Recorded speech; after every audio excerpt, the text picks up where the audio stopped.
2026ರ T20 ವಿಶ್ವಕಪ್ final ಪಂದ್ಯವು team India ಪಾಲಿಗೆ ದಾಖಲೆಗಳ ಮಳೆಯನ್ನೇ ಸುರಿಸುತ್ತಿದೆ. ಆರಂಭಿಕ ಆಟಗಾರ ಅಭಿಷೇಕ್ ಶರ್ಮಾ ಅವರ ವಿಶ್ವ ದಾಖಲೆಯ ಬೆನ್ನಲ್ಲೇ ಸ್ಟಾರ್ ಬ್ಯಾಟರ್ ಸಂಜು ಸ್ಯಾಮ್ಸನ್ ಕೂಡ ಕ್ರಿಕೆಟ್ ಲೋಕದ ಅಪರೂಪದ ಸಾಧನೆಯೊಂದನ್ನು ತಮ್ಮ ಹೆಸರಿಗೆ ಬರೆದುಕೊಂಡಿದ್ದಾರೆ.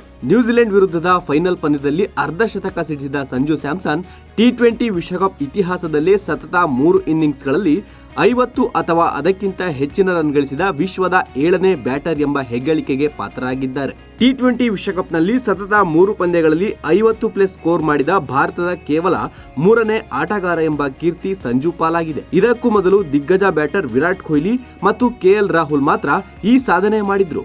ಈಗ ಸಂಜು ಸ್ಯಾಮ್ಸನ್ ಈ ಪಟ್ಟಿಗೆ ಸೇರ್ಪಡೆಯಾಗಿದ್ದಾರೆ. ವಿರಾಟ್ ಕೊಹ್ಲಿ ಅವರು 2016 ಮತ್ತು 2021ರ ಟಿ20 ವಿಶ್ವಕಪ್ ಆವೃತ್ತಿಗಳನ್ನು ಸೇರಿಸಿ ಈ ಸಾಧನೆ ಮಾಡಿದ್ರು.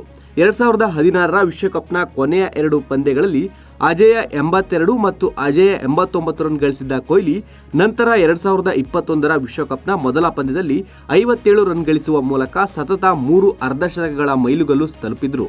ಆದರೆ ಸಂಜು ಸ್ಯಾಮ್ಸನ್ ಒಂದೇ ಆವೃತ್ತಿಯ ಅತ್ಯಂತ ನಿರ್ಣಾಯಕ ಪಂದ್ಯಗಳಲ್ಲಿ ಈ ಸಾಧನೆ ಮಾಡಿರುವುದು ವಿಶೇಷವಾಗಿದೆ. ಈ ಅಮೋಘ ಬ್ಯಾಟಿಂಗ್ ಪ್ರದರ್ಶನದ ಮೂಲಕ ಸಂಜು ಸ್ಯಾಮ್ಸನ್ ಭಾರತ ತಂಡವು ಬೃಹತ್ ಮೊತ್ತ ಪೇರಿಸಲು ಪ್ರಮುಖ ಕಾರಣರಾದರು. ಲೇಟೆಸ್ಟ್ ಹಾಗೂ ಇಂಟ್ರೆಸ್ಟಿಂಗ್ ಸುದ್ದಿಗಳಿಗಾಗಿ ಬಾಸ್ ಟಿವಿ ಕನ್ನಡ ಚಾನೆಲ್ನ ಸಬ್ಸ್ಕ್ರೈಬ್ ಮಾಡಿ. ಹಾಗೆಯೇ ಬೆಲ್ ಐಕಾನ್ ಪ್ರೆಸ್ ಮಾಡಿ. ಇದರ ಜೊತೆಗೆ ಫೇಸ್ಬುಕ್, ಇನ್ಸ್ಟಾಗ್ರಾಮ್, ಎಕ್ಸ್ ನಲ್ಲೂ ಮಿಸ್ ಮಾಡದೆ ಫಾಲೋ ಮಾಡಿ.